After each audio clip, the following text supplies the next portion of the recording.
پھر سرور عالم کی یارو گفتار کا عالم کیا ہوگا؟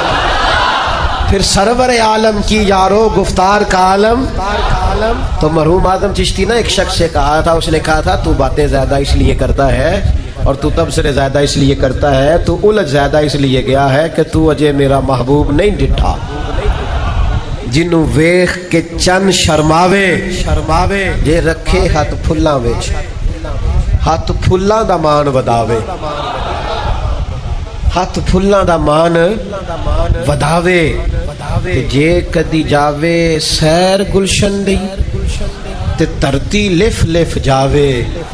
میرے محبوب کے جلوے تو نے ابھی دیکھے، مکھ چند بدر شاہ متھے چمک دی لاٹ. اب میں آپ کو وہاں کیسے لے کے جاؤں کہ تسی توڑ گولڑا شریف ہی پہنچ جاؤ، پر وہ بات کیسے کروں؟ مکھ چند بدر شاہ پیر صاحب کو جب زیارت ہوئی نا، میرا تو یہی نظریہ ہے، جب انہیں زیارت ہوئی نا تو انہوں نے ایک زلف مبارک کو پیشانی پہ دیکھا.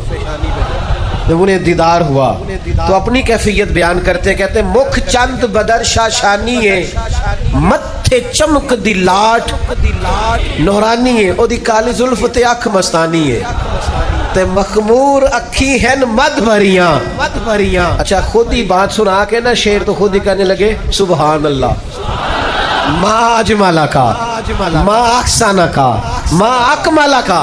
اور پھر اپنے آپ کو سمجھاتے کہتے ہیں کتھے مہر علی، کتھے مہر علی، کتھے تیری ثنا، کتھے مہر علی، کتھے تیری ثنا. لیکن رضا نے ختم سخن اس پہ کر دیا، کتھے مہر علی، کتھے تیری ثنا.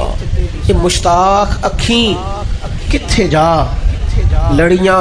وہ میرے عزیز رسول پاک کے اخلاق میں جب کھو جاؤ گے نا، جب کھو جاؤ گے نا، یہ تو دیکھنا نا، یعنی عمار ابن یاسر غلام ہیں، سیدنا خالد بن ولید بہت بڑے سپہ سالار ہیں، شکر رنجی ہو گئی.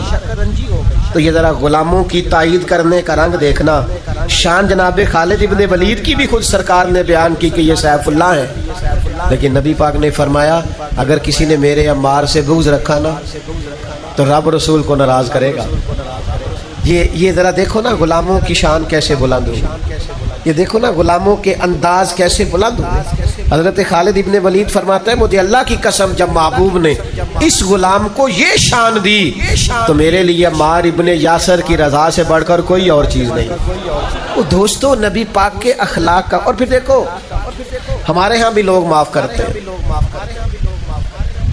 لیکن جب بدلہ لینے کی طاقت نہیں نہ ہوتی اللہ ماشاءاللہ کہتے جا میں نے معاف کیا، اور میرے نبی نے بھی معاف کیا. 10,000 کا لشکر، پورے مکے کے چاروں جانب اللہ اکبر کی صدائیں، محبوب تشریف لائے تو دبدبا ہے، تن تنا ہے، ولولا. صحابہ کے اندر پورا ایک جوش ہے، حضور تشریف لے آئے، مکہ فتح ہو گیا. وہ جو کل تک بڑی تکلیف دیتے تھے ان کی گردنیں جھکی ہوئی ہیں، حضور کے سامنے بیٹھے اور کچھ کھڑے ہیں گردنیں جھکائے. تو کریم فرمانے لگے تمہیں پتہ ہے میں تمہارے ساتھ کون سا سلوک کرنے والا ہوں؟ ایک سلوک مصر میں بھی ہوا تھا. جناب یوسف کو کنویں میں پھینکنے والے بھائی آئے تھے، اور اس وقت آئے تھے جب جناب یوسف بادشاہ بن چکے ہیں، امیر سلطنت ہیں، سب کچھ کر سکتے تھے، پر کہا بھائی بھائی ہوتے ہیں، جاؤ میں نے معاف کیا. بلکہ بعض مفسرین نے لکھا ہے لوگ گندم لینے آ رہے تھے نا، مصر میں قحط ہو گیا تھا سب جگہوں، تو لوگ مصر میں آتے تھے گندم لینے کے لیے. تو حضرت یوسف علیہ السلام کے بھائی بھی آئے. تو جناب یوسف کو پتا تھا کہ ساری دنیا آ رہی ہے تو آنا انہوں نے بھی ہے. تو آپ نے پتہ کیا فرمایا؟ فرمایا باقی جو بندہ بھی آئے نا اس سے پوچھنا کیا لے کے آیا. چوکیاں قائم تھی، پوچھنا کیا لے کے آیا ہے اور کیا لینے آیا ہے. لیکن جب کنان کے لوگ آئے نا تو یہ پوچھ لینا کیا لینے آئے ہیں، یہ نہ پوچھنا کیا لے کے آئے ہیں. پردہ رکھا، پردہ، بھائیوں کا پردہ. بھائی پھر پیارے تو ہوتے ہیں نا، منی دا نہیں، مننا چاہیے دا بھی نہیں، کیونکہ پھر وہ اپنے بچیاں دے سامنے بندہ تھوڑی بہت غیبت کر بیندا نا، معاذ اللہ، اللہ معاف کرے کہ بھائی ایسا ہے، بھائی ایسا ہے، بھائی ایسا ہے، مجھے بڑا لوٹتا ہے. پھر وہ بچے سمجھ جاتے ہیں چیزوں کو کہ یہ اب اس طرح کے مسائل ہیں. پھر کسی وقت بھائی کو ضرورت پڑ جاتی ہے 2-4 لاکھ کی, پھر دل کرتا ہے کہ اسے 3 کی ضرورت ہے تو بندہ 5 دے. پھر اپنے بچیاں نو پیا مطمئن کرتا ہے, کہندا میرے کو روز نہیں دین ہوندے, میں 2 کو دیاں گا, ادو ود نہیں میں دینا. اچھا اندر سے دل کر رہا ہے سارے دے دوں, لیکن وہ اب راضی کر رہا ہے بات پائیاں دے نال پیار تے. پھر تو حضرت یوسف علیہ السلام نے کہا ان سے یہ بھی نہ پوچھنا کیا لے کے بھائی جو ہوئے. یہ سنو نہ ذرا, نبی پاک صلی اللہ علیہ وسلم نے اہل مکہ سے فرمایا پتہ ہے میں تمہارے ساتھ کیا سلوک کرنے والا ہوں؟ یا رسول اللہ کون سا؟ تو نبی کریم فرمانے لگے وہی جو جناب یوسف نے اپنے بھائیوں کے ساتھ کیا, وہی سلوک. جاؤ تم پر کوئی جبر نہیں. میرے دوستو تلخیوں سے نکلو یار, ناراضگیوں سے نکلو. کرو نہ ایک فون اس رشتہ دار کو جس سے ناراض ہو, کو یار جا میں نے معاف کیا, میرے نبی کا میلاد آ گیا ہے, آج کے بعد ہماری دوستی ہے, حضور کا میلاد پاک آ گیا ہے. کرو نہ سینے بڑے, کھولو نہ دل, اپنی طبیعتوں میں شوق لاؤ نہ, تاکہ حضور کے میلاد کا حقیقی سبق ہمارے ہاتھ آئے.